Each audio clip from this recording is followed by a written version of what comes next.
Okay. Karon po ay January 5, 2024.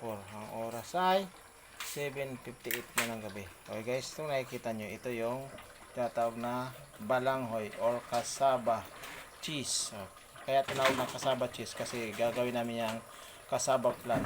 Kapatid yan sa litchi flan. At ang iba naman gawin namin pichi-pichi cheese. Yan, kita nyo yan.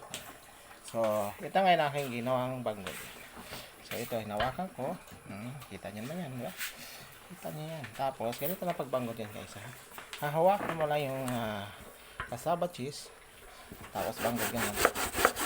Tandaan lang kasi, baka umaya, pati kamay mo, mabanggol, eh. Tanda, dugo. So, kanya lang, guys. Tinan nyo, kalbo na. Yan. Tapos, kabila naman yan, no? Kita nyo, ha? Kanto cheese. Yan. Yung mabuti, ha? Talim pa naman itong ano to. Ang talim ng latay. Latay. Mas maganda ito kaysa sa machine.